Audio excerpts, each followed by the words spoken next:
do organismo. Mas benefícios, dúvidas, curiosidades e mitos, a gente vai saber com ela, viu? A doutora Carol Couto, ela que é médica, tem atendimento aí voltado para o emagrecimento. Doutora Carol, o chá pode de fato oferecer benefícios ou isso é mito? Bom dia, boa tarde. Boa tarde, Jacira, boa tarde, audiência, boa tarde todo mundo. Muito obrigada mais uma vez pelo convite. E a resposta que todo mundo quer, sim, o chá realmente tem propriedades incríveis, tá? Todos os chás, eles possuem substâncias que nós chamamos de antioxidantes, que são substâncias que retardam o envelhecimento. Todos os chás, certo? Isso por quê? Porque eles contêm em sua composição substâncias chamadas flavonoides e... Os benefícios, eles existem do chá, mas tem algum chá ou algum aspecto do chá que pode fazer mal para a saúde?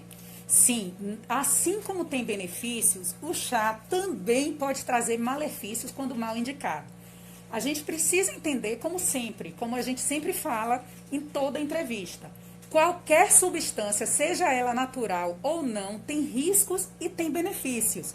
O chá, quando utilizado por um período superior ao adequado, ele pode causar danos hepáticos, em gestantes eles também podem causar abortamento. Então, até o chá deve ser indicado pelo seu médico ou nutricionista, considerando suas características individuais e considerando os riscos. Então aí, doutora Carol, a necessidade dessa orientação médica, né, ou seja, do nutricionista, faz a gente tocar num ponto muito importante. Quais são os cuidados mais importantes que devemos ter quando o assunto é chá? O que é de praxe, assim? O que é que você poderia dizer pra gente de dica? Olha só, vou beber um chá, mas quais são os cuidados que a gente deve ter? Primeiro cuidado, se você for tomar o chá com as folhas frescas, é a higiene, tá? Então, a gente não pode pegar aquele matinho que a gente viu ali no canteiro e tomar ele sem lavar, sem higienizar, tá? Então, o primeiro ponto é esse. O segundo ponto é, precisamos saber as propriedades do chá para que a gente não use ele inadequadamente. E as propriedades do chá, eu entendo que a nossa avó, a nossa familiar, a nossa vizinha, ela, por melhor que seja a intenção, existem elementos que são incompatíveis com organismos específicos. Então, é importante você saber o que está tomando, certo? O preparo do chá, a nutricionista aqui está ao vivo aqui acompanhando a gente também, a nutricionista Nívia, ela também está deixando claro que a forma que se prepara o chá também é importante.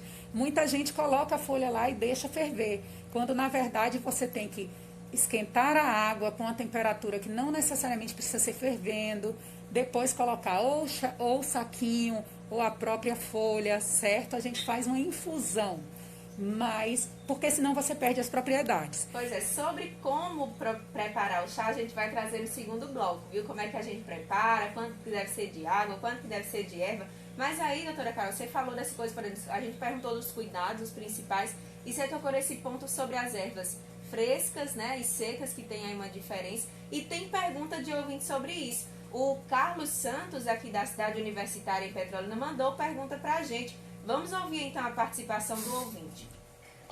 Doutora Carol, boa tarde. Tudo bem? Boa tarde. Minha mãe está perguntando aqui qual é a diferença de fazer o chá com a erva seca ou verde, assim, quem pega in natura, né?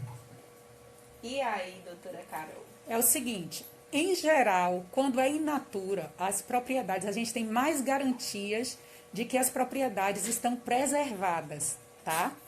Mas devemos pesar o custo-benefício disso com essa questão que eu falei, da higiene, se você consegue essa erva fresca, se você realmente conhece a planta, tá? Se é aquela mesma, então a gente pesa isso. Em geral, os alimentos in natura, assim como as folhas, elas preservam mais suas propriedades. E a depender de como seja desidratada essa folha, ela pode perder algumas propriedades. Então, assim, fato é, considerando uma higiene adequada, a folha fresca é melhor. Pronto, tá respondido então. E aí, doutora Carol, ainda sobre esse processo, né, do do que os cuidados mais importantes, tem uma outra questão também que vem aí nessa pergunta. Todo mundo pode beber chá? Criança recém-nascida pode tomar chá? Não. E aquele Eu já chazinho? me antecipei, né, no começo falando.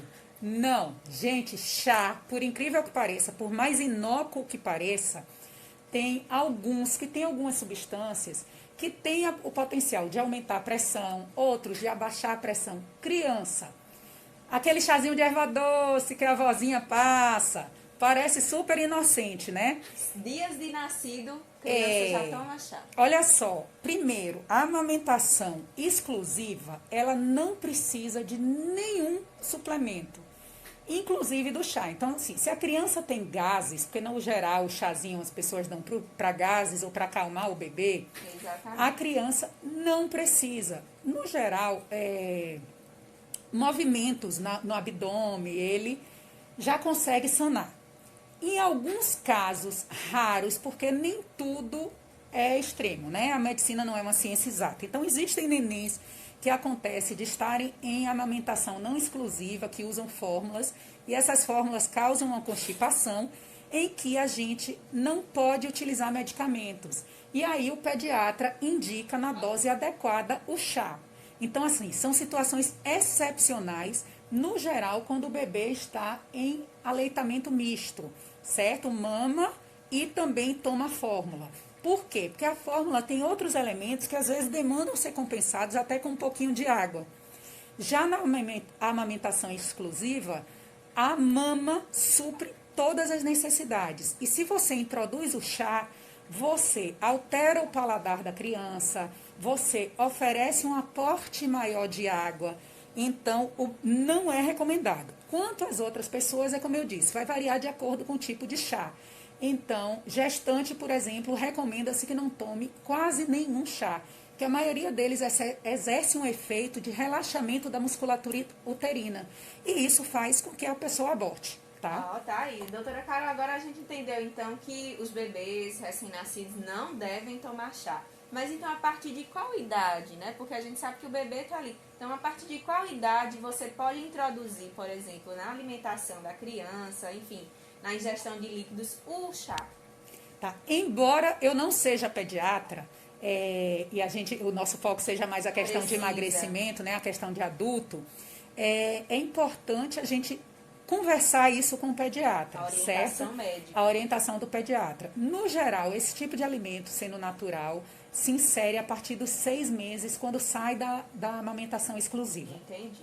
Mas eu devo lhe dizer que isso aí realmente é uma área muito específica da pediatria, que é uma área com a qual eu não lido, então é importante que ouçam o pediatra. Então, gente, sempre a orientação médica é fundamental e é por isso que a gente está aqui hoje com a doutora Carol Couto. Ela que é médica, tem atendimento aí voltado para o emagrecimento. Eu sei que tem um monte de gente em casa já querendo saber qual é o chá que emagrece. Vamos, inclusive, entender se só o chá resolve.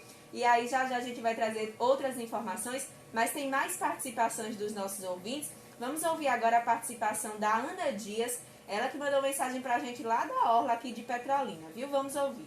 Se esses chás que a gente faz em cafeteira de café expresso, que a gente faz os chás em cápsula, se eles são bons, se eles conservam os mesmos componentes, entendeu? Do chá que a gente faz normal, não é? Em infusão. Viu? Qual a diferença também entre chá em folha verde e o chá com a folha desidratada? A folha seca e a folha verde, mais uma vez, aí presente, mas importante essa participação da ouvinte sobre esses chás em cápsulas, né? A preparação na cafeteira. Diz pra gente, doutora Carol. Então, é uma pergunta muito pertinente, porque, por exemplo, esses chás em cápsula, assim como aqueles chás em caixinha que a gente vê no mercado, sim, eles não em caixinha já preparado, tá? Sachêzinho, não, né? sachêzinho não. Sachêzinho ele é a folha desidratada, então ele preserva a propriedade. Certo. Mas o chá, aquele que vem já líquido, tá? Certo. Tipo aquele chamate gelado, sim, tá? Em cápsulas. eles, para serem transformados nessa fórmula, eles precisam de conservantes. E esses conservantes diminuem as propriedades naturais dos chás. Então, a escolha é chá in natura, com a folha in natura, ou o chá do saquinho. Aquele chá do saquinho é bacana também, gente, porque realmente não é sempre que a gente tem a disponibilidade de conservar essa folha in natura. De ir na feira, comprar. Isso. Então, aquele chá do saquinho dura bastante, ele é bacana, é legal, então vale super a pena. Mas o chá em cápsulas, a gente pode tomar assim, como por ser saboroso, por gostar, mas as propriedades deles não são mantidas.